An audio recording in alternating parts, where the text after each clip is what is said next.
Hi, storytellers. Thank you so much for joining me on this short talk on Talks with Dr. Shafer. If you're watching and not listening, you will see I am dressed in a sparkly green top. Now, this talk is to celebrate a Broadway musical that has been recently adapted to the screen, Wicked, that inspired this week's short talk on Talks with Dr. Shafer, as we talk about how listening to the song Defying Gravity can give us some really interesting insights into the dynamics involved in leaving an abusive relationship or system.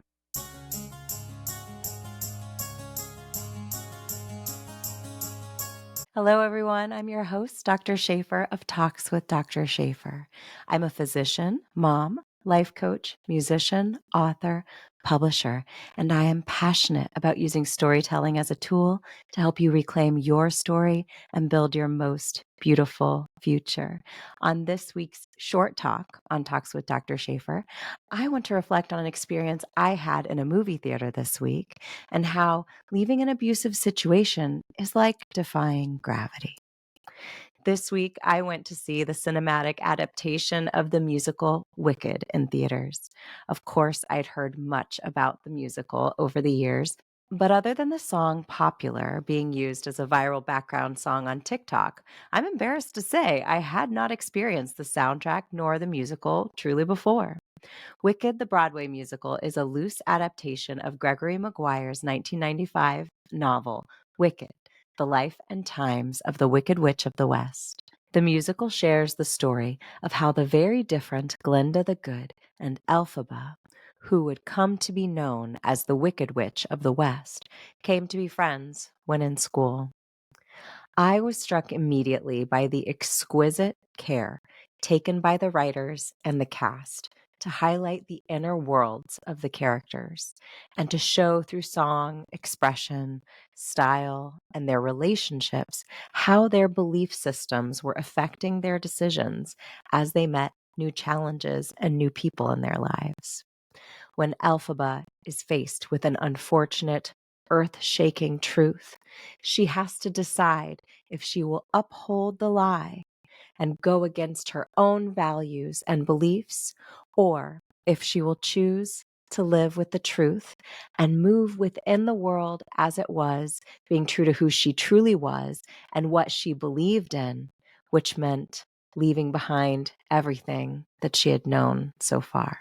Now, I don't want to give away too much of the plot, as I think everyone should go and enjoy the movie, but I was inspired to share with you in today's short talk my perspective on hearing the defining song of the movie, Defying Gravity, when the good witch and the bad witch make their choices based on their own beliefs and perceptions when faced with a difficult truth that changes everything they understand about their world. When viewed through the lens of an abusive relationship, situation, or family system, where coercive control, gaslighting, manipulation, power, and control are used at whim to keep the players playing the game that supports the abusive system or person. Defying Gravity gives a refreshingly honest view of what it feels like to try to leave such a system or relationship. It can truly feel to leave is to defy the laws of gravity. In the first bars of the song, the gaslighting begins right out of the gate. Glinda, the so-called good, entrenched in the bonds of a system that benefits the few while hurting and fencing in others, tries through forceful language, employing shame and fear, to convince Elphaba that she is making a grave mistake, not going along to get along with the wizard and his schemes. I hope you're happy. I hope you're happy now. I hope you think you're clever, she swipes. Elphaba, stepping into her power and not backing down, retorts that she hopes that Glinda is happy, having chosen to submit to the nefarious leader rather than step out on her own in defense of what she knows is right. You will find in the literature regarding controlling coercive people how they often employ what is called flying monkeys to help keep their victims under their control. It is no coincidence that this is a reference to the flying monkeys we know from The Wizard of Oz and Wicked. These flying monkeys are manipulated into thinking that their control over the victim is in their own best interest. The victim speaking out against the system challenges the flying monkey's beliefs about who they are themselves and the role that they have played in this situation. No amount of reason, when healing and acceptance have not occurred, will convince the person serving as the flying monkey that they are being used as a tool to maintain control over the victim. They victimize the victim further while falling victim to the system themselves. But their self-defense mechanisms will not allow them to take this perspective, at least not in this moment. The characters Glinda and Elphaba are truly friends, but they are in different places in their personal development.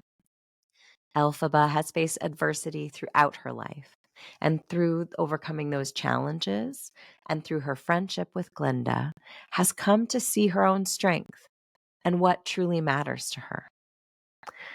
She has always fought for good, defending those who could not defend themselves, even when it led to pain or isolation for herself. And no one recognized her kindness or sacrifice. This isn't the first time that Elphaba has had to do the hard thing to stand up for what she believed in. But the cost this time is greater than anything she has ever experienced.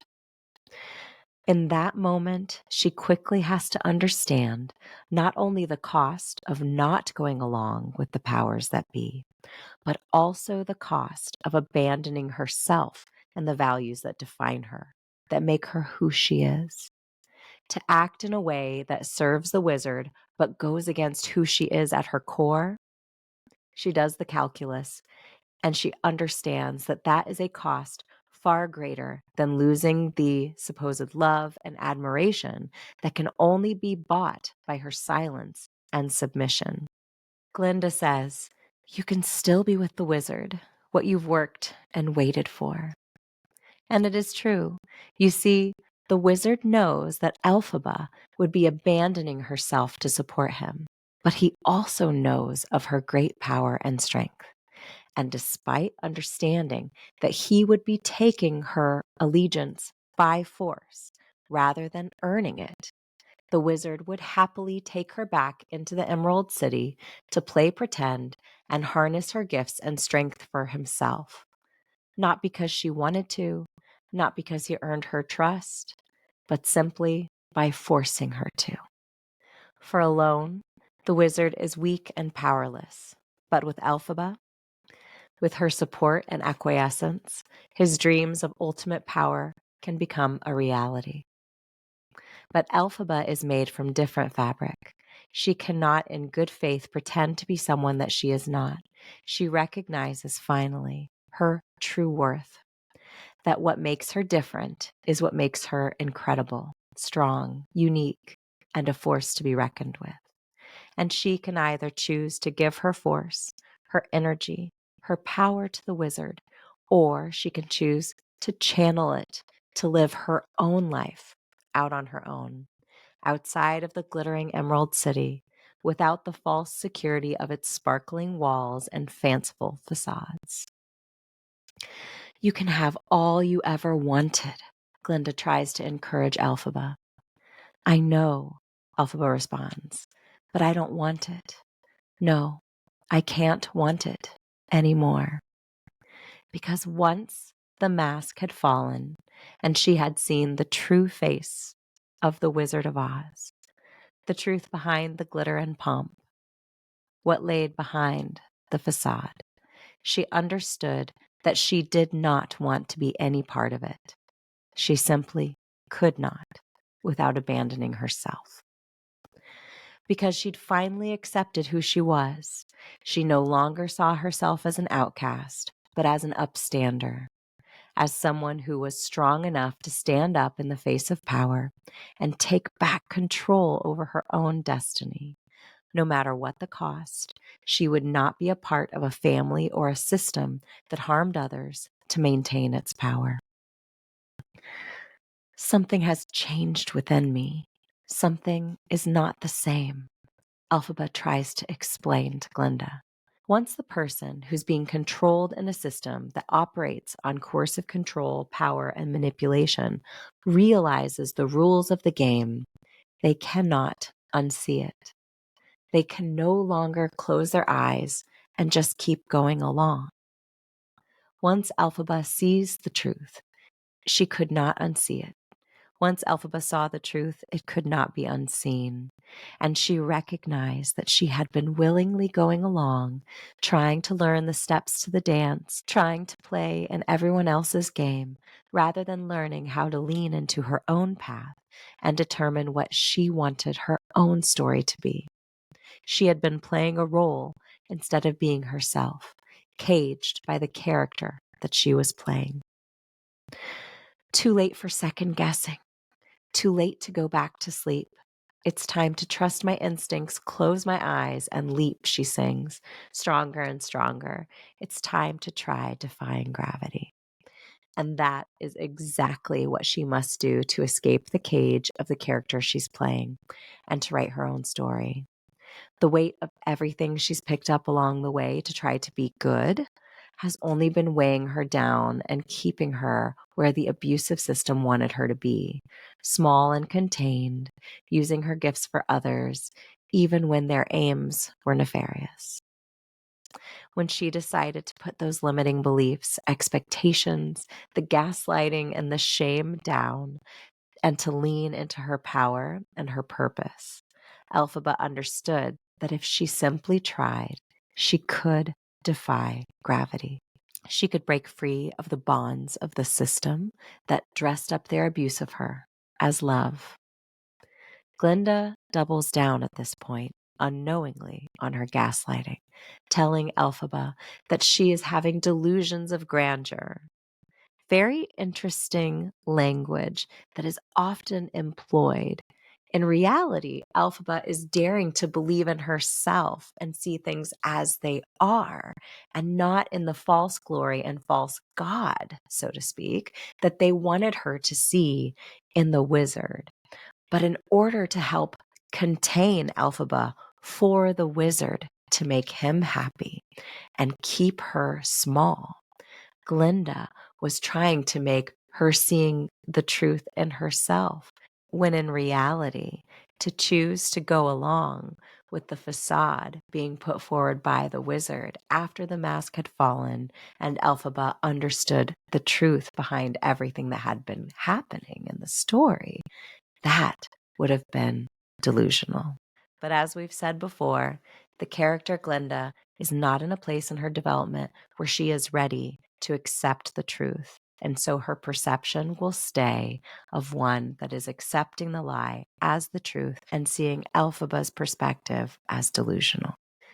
Elphaba responds to Glinda's attempts to ground her, saying, I'm through accepting limits because someone says they're so. Some things I cannot change, but till I try, I'll never know. In this line, Elphaba shows the strength that comes from when you stop buying into the external story and games and you stand in your truth, no matter what is being said to you or about you. You say, I know what I want, and I won't allow you to dictate my future and the moves that I'm going to make to try to achieve my goals and be successful. Because if I never try, I will never know. You can't tell me what I am capable of. Only I can decide. And to know, I simply have to try. Elphaba explains to Glinda that for too long she'd been afraid of losing love that apparently she had already lost, and to try to keep or regain that supposed love would come at too high a cost. She says to kiss her goodbye because now she'll be defying gravity, and no one from that point on will be able to pull her down. Now, at this point in the song, Elphaba turns to Glinda, who she truly admires and cares for, and beckons to Glinda to join her, explaining that together outside of the bounds of Oz, they could be unlimited, that they could be the greatest team working together, fighting for good and what is just, defying the gravity of a system trying to keep them tethered to the ground. But again, as we've said before, Glinda is not in the same place as her friend Elphaba. She is more reliant on the approval of others at this point.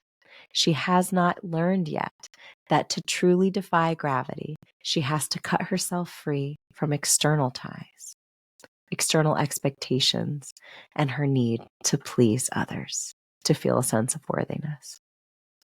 The two witches, in solidarity, share wishes for one another's happiness. Torn apart by the guards of the Emerald City, Elphaba gains the final bit of resolution that she needs to come into herself fully, belting out that it isn't Glinda that the guards want, it's me.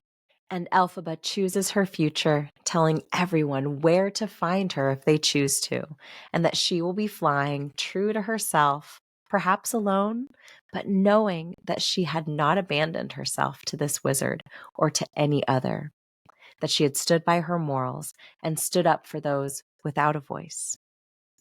An important point, as life's lessons are not only there to get us through this storm, there will be more wizards trying to capture us and use our power for themselves, and more Glindas that we may care a great deal for, but also know that they are not good for us, as they would, in defense of their own idea of the world, put us back into the cage we had fought so hard and risked so much to escape. Elphaba soars into the sky, escaping an army of flying monkeys that she had helped to create unknowingly, but wants more than anything to set free.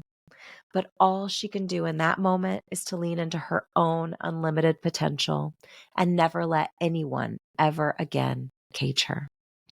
Elphaba chooses the path of light and good, taking to the skies alone, knowing that she will be called wicked. But as she says, she will no longer ever allow this wizard or any other to confine her, to bring her down, or to define who she is. She will no longer play their games. And I believe that her character is truly happy now, even as people are calling her wicked as she flies off into the distance.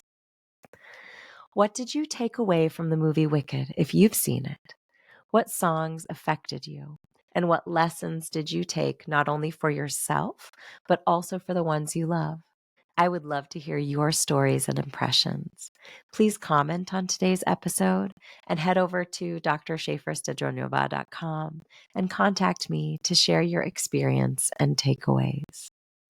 Art and storytelling through music and movies is an incredible way to empower us to see the beauty and power in our own stories and the importance of staying true to them. I hope you're inspired to look within and stay true to who you are, even in the face of external pressures. To abandon yourself, because at the end of the day, to abandon yourself, to stay within a role, a position, a system, a relationship, isn't to be yourself at all. Love doesn't cage you, it sets you free. So if someone is trying to cage you within the confines of a role that doesn't fit, I hope you take an opportunity to really contemplate on what that relationship is comprised of, who's being served, and how it's affecting you and your life and your goals. And that you stay safe out there and true to yourself. Thank you so much for being here, storytellers. Please subscribe to the show so you don't miss the inspiring guest episodes we have coming up. Next week, I am so excited to have two kidlit authors who are also physicians and are trying to empower young people to understand their bodies and read and take control over their health on the show. doctors Brandon Pham and Betty Nguyen. So make sure that you don't miss that episode. It is so inspiring, and we are going to be hearing so much more from these doctors as they continue to grow their medical school for kids curriculum through offering incredible books to educate and empower young people. So make sure you subscribe to the show and join us next week on that inspiring guest episode. Thank you so much for being here again. I'm so grateful to get to spend this time with you. Until next time, stay safe and take care. I'll talk to you soon.